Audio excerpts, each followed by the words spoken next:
اور سر drop scene of القیامہ میں سے ایک ڈراپ سین ایک اس پیغمبر کی ٹریجک سٹوری ہے کہ جس کے نام پہ انسانیت کی تاریخ کا سب سے بڑا شرک ہوا ہے. کون ہے وہ؟ عیسیٰ ابن مریم. ہائے ہائے سر، بت پرستی کے اوپر اتنا شرک نہیں ہوا جتنا عیسیٰ علیہ السلام کے اوپر ہوا ہے. آج بھی بت پرست آپ بہت کھینچ تان کے کر لیں گے تو 90-95 کروڑ نکلیں گے، لیکن 2.25 ارب عیسائی جو اپنے آپ کو ایک آسمانی ریلیجن سے منسوب کر رہے ہیں، جیزس کرائسٹ کے ساتھ منسوب کر رہے ہیں، اس شخصیت کے ساتھ جس کو قرآن بھی کہتا ہے وجیہن فی الدنیا والآخرہ، کہ جو دنیا اور آخرت میں اللہ کے حضور وجاہت والے ہیں اور مقربین میں ہیں، جن کو اللہ تعالیٰ قرآن میں جگہ جگہ ان کی تعریف 25 دفعہ نام جن کا آیا ہے، جگہ جگہ تعریف آئی ہے کہ وہ اللہ کے اذن سے مردوں کو زندہ کرتے تھے، مادر ذات کوڑی اور جزام کے اور اس طرح کے جو مریض تھے ان کو شفا دیتے تھے اللہ کے اذن سے، اندھوں کو آنکھیں دے دیتے تھے اللہ کے اذن سے، مٹی کی مورت میں پھونک مارتے تھے وہ پرندہ بن جاتی تھی اللہ کے اذن سے، اور بغیر باپ کے اللہ نے پیدا کیا اور روح اللہ کہہ دیا، اللہ کی روح. اور کیا کیا تعریفی کلمات آئے ہیں، یہاں تک کہ ان پہ شرک کا الزام لگا. اللہ نے عیسائیوں کو جواب دیتے ہوئے حضرت عیسیٰ کی طرف سے صفائی پیش کی. لقد کفر الذین قالوا ان اللہ هو المسیح ابن مریم. وہ لوگ کفر کر رہے ہیں جو یہ کہہ رہے ہیں کہ عیسیٰ ابن مریم ہی اللہ ہے. وقال المسیح، جبکہ مسیح تو یہ کہا کرتے تھے یا بنی اسرائیل، اے اولاد یعقوب، اعبدوا اللہ ربی و ربکم، اسی رب کی عبادت کرو جو میرا بھی رب ہے تمہارا بھی رب ہے. انہ من یشرک باللہ فقد حرم اللہ علیہ الجنہ ومأواہ النار وما للظالمین من انصار. بے شک جو کوئی اللہ کے ساتھ شرک کرے گا اللہ نے ایسے شخص پہ جنت حرام کر دی ہے، اس کا ٹھکانہ دوزخ ہے، وہاں پہ اس کا کوئی مددگار نہیں ہوگا. جیزس کرائسٹ کا یہ خطبہ سورۃ المائدہ کی آیت نمبر 72 میں اللہ تعالیٰ نے حضرت عیسیٰ کی صفائی پیش کر دی ہے. پھر آیت نمبر 73 میں آگے جا کے اللہ فرمایا لقد کفر الذین قالوا ان اللہ هو الثالث ثلاثہ، اللہ تین میں سے ایک ہے، وہ بھی کافر ہیں. یعنی پروٹیسٹنٹ بھی کافر اور کیتھولک بھی کافر.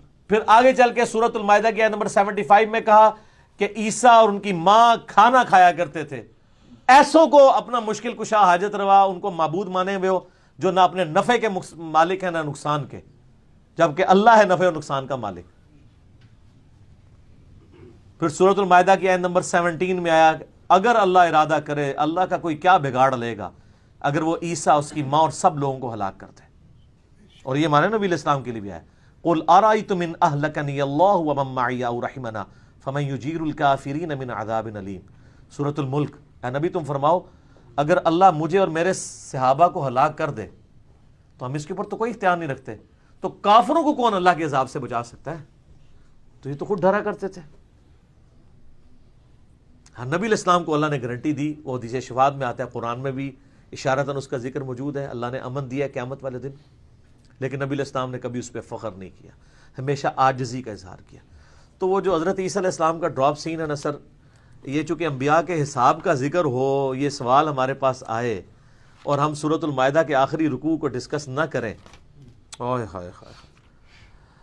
قیامت والے دن اللہ تعالیٰ نے فرمایا کہ قیامت والے دن کیا ہوگا، وَإِذْ قَالَ اللَّهُ يَا عِيسَى ابْنَ مَرْيَمَ، اللہ فرمائے گا اے عیسیٰ ابن مریم. اچھا یہ ماضی کے سیغوں سے یہ واقعہ بیان ہو رہا ہے، حالانکہ ادھر مستقبل کا سیغہ ہونا چاہیے، لیکن میں ترجمہ کر رہا ہوں مستقبل کا. یہ عربی کا ٹیسٹ وہ لوگ فیل کر سکتے ہیں جو عربی کی زبان کو جانتے ہیں. عربی زبان میں خصوصاً قرآن کی ٹرمنالوجی کے اندر جب کسی بات پہ زور دینا ہوتا ہے نا تو اسے ماضی کے سیغے میں ایڈریس کیا جاتا ہے. ماضی تو ڈیفینیٹ ہوتا ہے نا، یعنی اگر میں کہوں کہ ذوالفقار علی بھٹو پاکستان کے پرائم منسٹر تھے تو یہ ڈیفینیٹ ہے، اور اگر میں کہوں کہ مولانا فضل الرحمان پرائم منسٹر تھے تو ڈیفینیٹ نہیں، پتہ نہیں بنتے ہیں نہیں بنتے. حالانکہ انہوں نے امریکنز کو 2-3 بار ریکویسٹ بھی کیے سانو ہی آزما کے دیکھو. ہاں اچھا مستقبل میں ہو یا نہ ہو، یا ڈاکٹر طاہر القادری صاحب پاکستان کے پرائم منسٹر تھے یا ہوں گے، کوئی نہیں ڈیفینیٹلی کہہ سکتا. قرآن ماضی کے سیغوں میں اس لیے بات کرتا ہے کہ چونکہ یہ ڈیفینیٹ ہے کہ قیامت کا دن ہوگا، عدالت قائم ہوگی، حضرت عیسیٰ کے ساتھ اللہ تبارک و تعالیٰ یہ گفتگو کرے گا، لہذا سمجھو یہ ہو چکا. یہ جس طرح ماضی ڈیفینیٹ ہے نا، اسی طرح یہ بھی ڈیفینیٹ ہے کہ یہ ہو چکا. اب آپ کو سمجھ آئے گی. وَإِذْ قَالَ اللَّهُ يَا عِيسَى ابْنَ مَرْيَمَ، اور یاد کرو جب اللہ کہے گا اے عیسیٰ مریم کے بیٹے، أَأَنْتَ قُلْتَ لِلنَّاسِ اتَّخِذُونِي وَأُمِّيَ إِلَٰهَيْنِ مِن دُونِ اللَّهِ، کیا تو نے لوگوں سے کہا تھا کہ تجھے اور تیری ماں کو اللہ کو چھوڑ کے معبود مان لیں؟ یہ حساب ہو رہا ہے نا، حساب.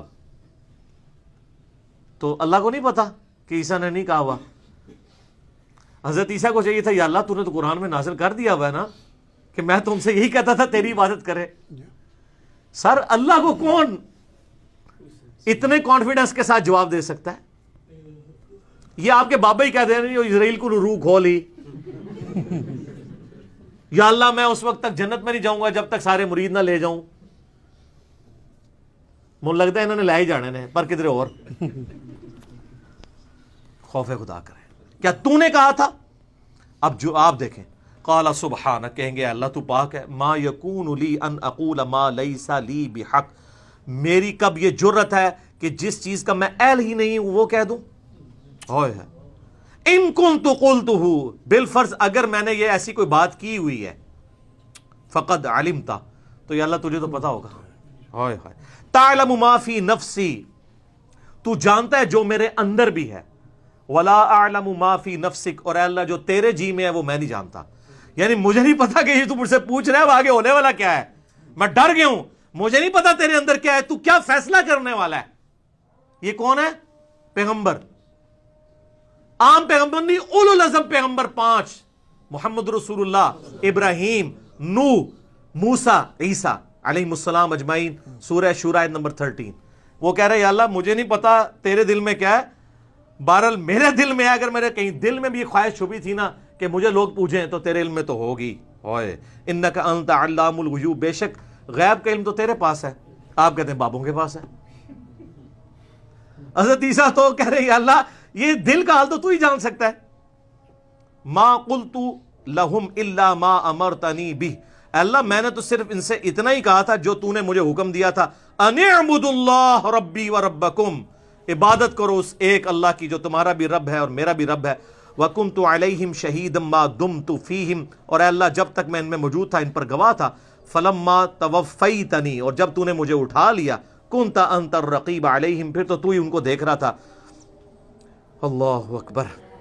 وَأَنْتَ عَلَى كُلِّ شَيْءٍ شَهِيدٌ، اور تو ہر چیز کے اوپر گواہ ہے. إِن تُعَذِّبْهُمْ فَإِنَّهُمْ عِبَادُكَ، اب اگر تو انہیں عذاب دے دے تو تیرے بندے ہیں. وَإِن تَغْفِرْ لَهُمْ فَإِنَّكَ أَنْتَ الْعَزِيزُ الْحَكِيمُ، اور اگر تو ان کو معافی کر دے تو یا اللہ تو غالب ہے، حکمت والا، تجھے کون پوچھ سکتا ہے، تو معاف بھی کر دے. نا شرک کی کوئی معافی نہیں. جواب سنیں اللہ کا.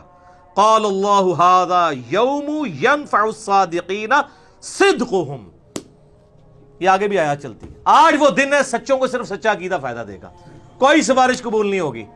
سر یہ ہے عیسیٰ ابن مریم. اب آپ اپنے بابوں کو دیکھیں اور اس اتنے وجاہت والے پیغمبر کو دیکھیں.